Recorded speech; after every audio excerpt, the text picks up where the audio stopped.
Hey, what's up, guys? I know it's been a minute. I wanted to start off by apologizing more to myself for the consistency that I promised, which I kind of got through most of it, but then stopped. I was making a video every day during Lent, and I was really consistent with it. And then during my job applications, I got a job. And after getting a job, the first day it was a little hard to make a video. Then it became, oh, it's just the first week of work. Oh, it's just the first 2 weeks of work. I'll get back into making videos soon. And then eventually it just never really gave myself another time period to make another video, to really just talk. And it's funny how the way the world works, because it's like I'm back at square one again, but with more insight. So give you a bit more of a background. Yeah, up until that point I was jobless, and then I got a job as an editor in-house for this marketing agency. It was going pretty well. I was really locked in. I was really happy that I got a job and I was locked in. And it was like an hour drive to work every day and back. And so I would listen to audiobooks because I wanted to just use that time that I was driving for an hour to at least get some new insight. So one of the books I was listening to was The Creative Act by Rick Rubin. And that book was very interesting because I've already read it before. I've already heard it before on audiobooks, but I continue to re-listen to it on audiobook. Because every time I re-listen to it, it's like I get a new insight. I let it play in the background, and whenever something clicks, I maybe go back 10 seconds and I listen to it. Whatever. The point being is, I wasn't feeling fulfilled yet, right? Honestly, before I had a job, when I was just on my laptop every day, making videos, updating you guys, going to the gym consistently, having a routine to build up to a job, or to build up to what I thought was supposed to be a job, it was very fulfilling. It was more hopeful. But then when I got that job, I kind of gave up on everything else that I was doing. I gave up on being consistent with the gym. I gave up on being consistent with making videos. I gave up on being consistent with working towards these projects and ideas I have. And I just kind of let that exhaustion from work justify me not putting in any effort towards the other facets of my life. That being said, it's funny how the world works, because a few things. So I'll go back to the Creativity Act. One of the main lessons I got during this circle of loop in my life, re-listening to it, was to remove any sort of creativity in your life that doesn't currently serve your creativity for something that you're trying to create. Let me explain. So if you can look in my room right now, I basically got rid of all my decorations, all my artwork, everything that kind of I assumed made me, I got rid of. And I kind of made it a blank canvas. I kept the cross up there or there. I kept the Bible there.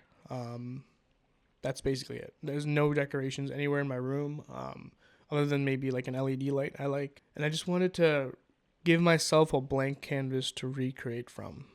And again, this goes a little bit deeper. So if you take a look into my closet, there's a row of maybe 5 dress shirts you can see there, but behind it is just going to be 7 black t-shirts, the ones I'm wearing right now, 1 pair of jeans that I wear Monday through Friday, or Monday through Saturday basically, 2 flannels if I want to accessorize, and 1 dress pants to go with those dress shirts, and they're mostly just for Sunday mass, so I can keep it a little bit different. But basically gutted out my whole closet. The reason for that is, obviously, I'm someone that likes to dress good. I like looking good. I like dressing good. But in the book is basically saying, or how I took it was you kind of have a creative itch, right? A little bit of a creative itch, and when you start using that creative itch to focus on how you dress, when you're trying to use that to do something creative, to produce something creative, to create something creative, during this creative time period, if you're focusing that itch towards when you wake up in the morning, what am I going to wear? What should I do? What should I put on? Then you're kind of wasting that kind of brain power and that creative itch to put on clothes rather than to create the thing that you wanted to create. You're meant to feel unsatisfied with little things because you're trying to focus all that energy onto that big creative project that you're working on. And honestly, it was very boring. Like, I kind of automated the process a lot. So I wake up, I just put on clothes, I read my Bible, shower, like, and so like in the back of my head, that creative itch is still there. So then now, like, I can't even properly sleep nowadays because unless I'm making something, or like working towards making something, I don't feel satisfied. And it's weird because I thought maybe that was like me being depressed, but now talking about it, it's making me realize it's just more empty room I have that I just need to fill in with working on these creative projects. That being said, where this is all going. So I was working for about a month and a half, going really well. I was coming in on time every day. I was working my ass off. But it's funny because all my previous jobs, I would get fired because I wouldn't do enough work. This job, for some reason, I was excited to go into work a couple of days ago, and then they were like, "Hey, you finished basically all of like the client's work. There's nothing else for you to do for the rest of April until April 30th." And I finished it in like 6 days, like in a week. And I'm just like smacking myself in the head. I'm like, there's no way I'm getting punished by the universe now with the same result. Like before I would get fired, like not fired, but like before I get like let go because I wasn't doing enough work. Now I'm not being fired, but told I don't need to come in for a whole month because I did work too quickly or too efficiently. And now I'm just like, okay, so clearly the result is the same. The result is the same because I'm not having a 9 to 5 to work at. And now I know for a fact it's not because I didn't work hard enough. Now I know for a fact it's not because I wasn't being consistent. Now I know for a fact it wasn't because I wasn't putting my best foot forward, and I was. So clearly the input that I'm inputting this effort into is not the right input. And why I'm saying this more specifically is because it was in the middle of working on a business project that when it was time for that call with my boss, that it was known to me that I wouldn't have work until the 30th. So then now I'm like faced with this like weird like dilemma. It's not my fault that I don't have work. It's if anything, it's like because I did too much work. And it's funny because this month is the month I have the most bills. I have to buy a car. I have to pay off these stupid fines I got. I have to pay insurance. I have like a bunch of bills just stacking up.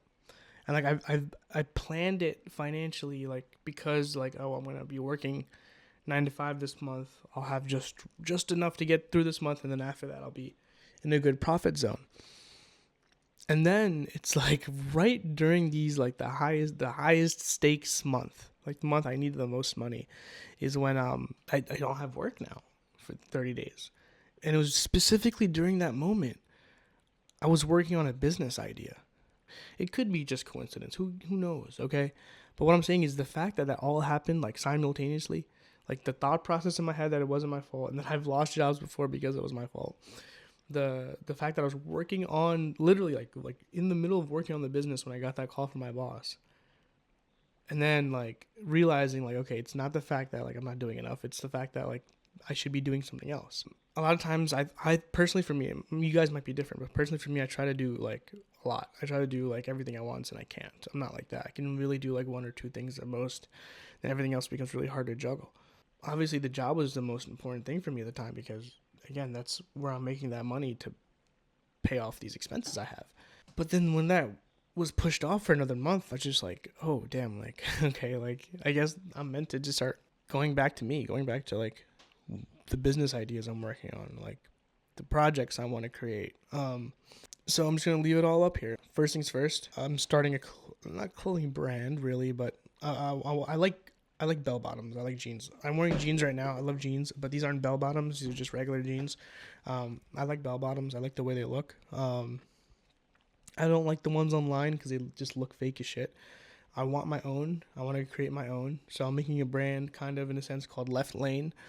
And the reason it's called Left Lane is because I was listening to, again, The Creative Act by Rick Rubin.